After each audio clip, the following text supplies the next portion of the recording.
Israel and Iran happened. And then we were on like the brink of like World War III. Like you here are now Friday crowd having fun. Monday, Tuesday crowd. Oof. Yeah. You try tell jokes when there's missiles outside.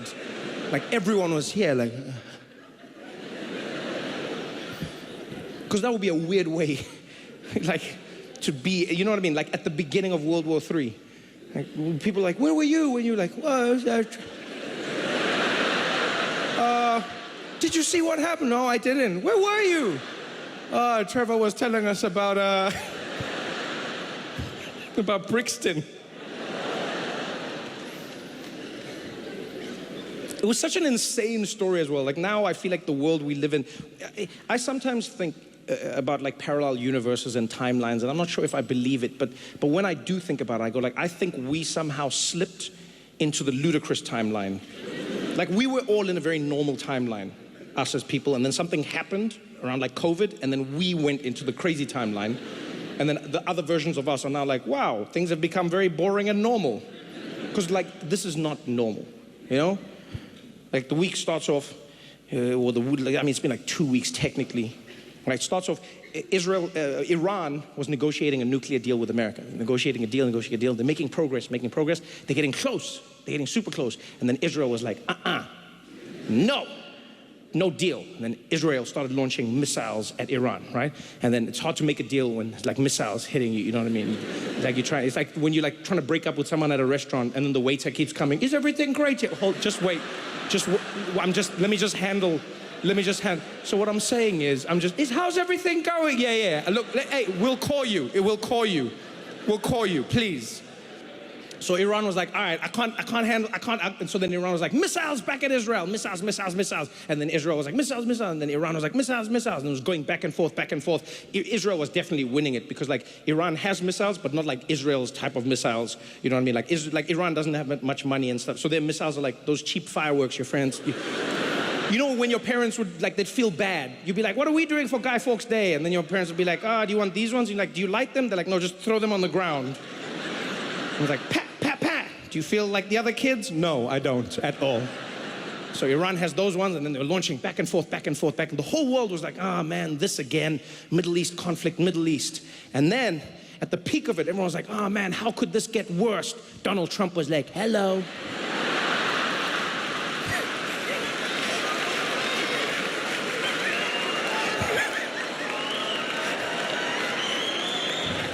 And Donald Trump came in and he was like, I'm gonna help. I'm gonna totally de-escalate this situation. I'm gonna de-escalate this situation. And we were like, my man, you've never de-escalated a thing in your life. In your life. From your hair to your politics, nothing is a de-escalation.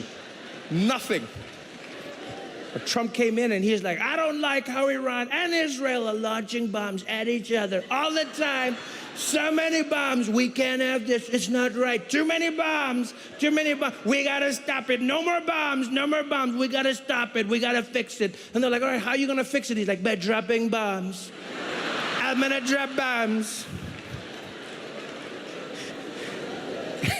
And no one expected it. Like the whole world was like, okay, Trump is gonna mediate, or because he said to them, hey guys, let's sort this out, peace deal. We're gonna do a peace deal. And then he dropped bombs on Iran.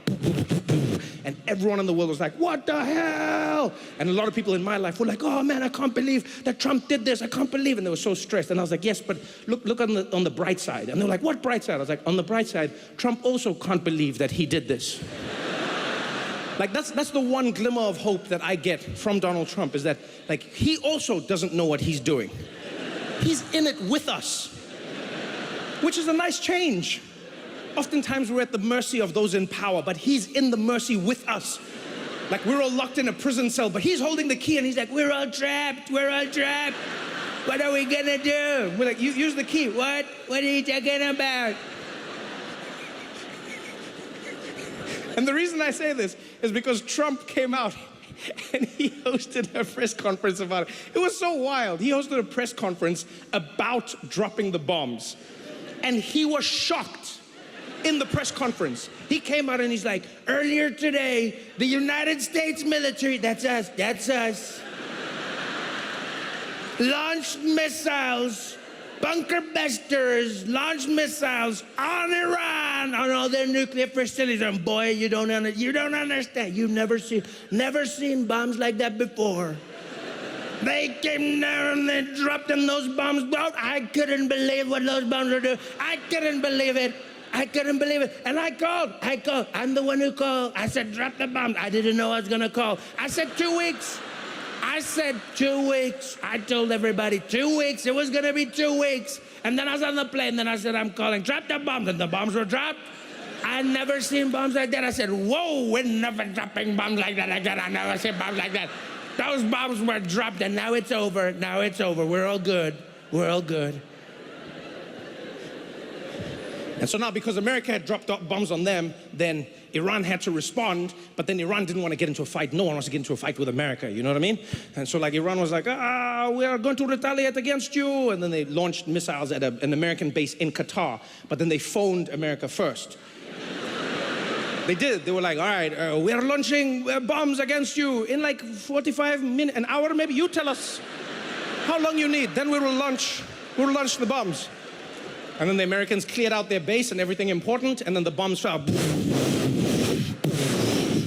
And then Trump, very, like in an interesting way, he responded to Iran. Then he wrote on his like thing online, on his profile, he was like, thank you to Iran for giving us notice about the bombs. Now it's over. It's all over. There will be peace. And then he said, Iran, Israel, peace. And they were like, all right, peace, all good. Then Trump went to sleep.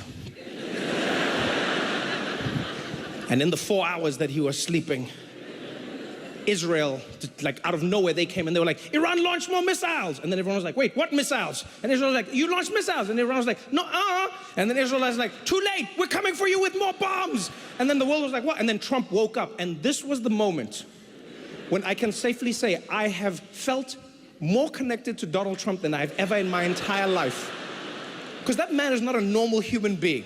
Very seldom have I looked at Trump and thought, yeah, I can relate to this. But he came out after Israel was about to launch a full-scale bombing attack on Iran. And he came out, he heard about this. Man didn't even put on a tie.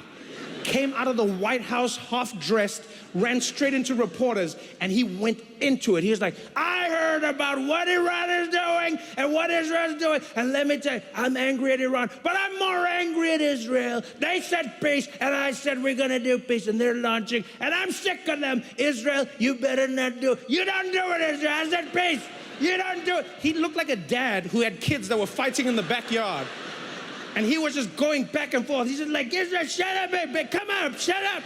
Sit up. How many times do you have to tell your kids that you're not going to? I told you once and I'll tell you again. And then he looked at the reporter and he did something I've never seen an American president do in my entire life. He cursed live on TV into the camera. Looked at the camera and he was like, they were like, what do you think, Mr. He's like, I'll tell you what this is. You've got two countries that have been fighting so long, they don't know what the they're doing.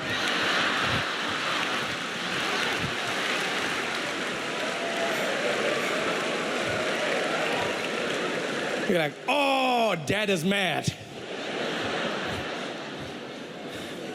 Dad is mad.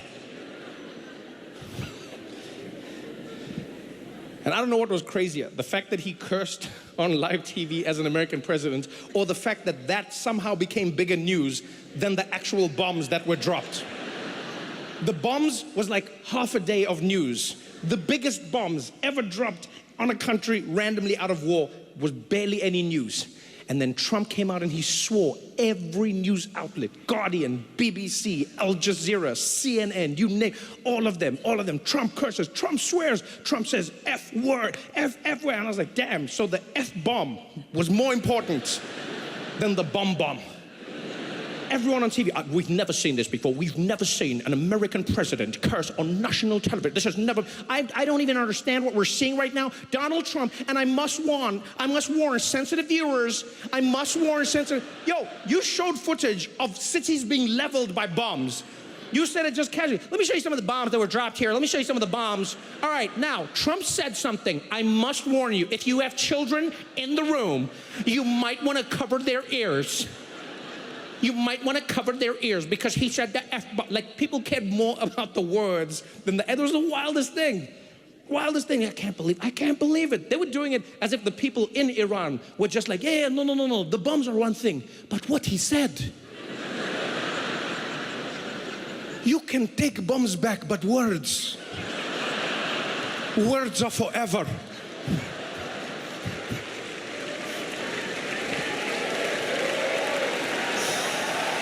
Oh, man.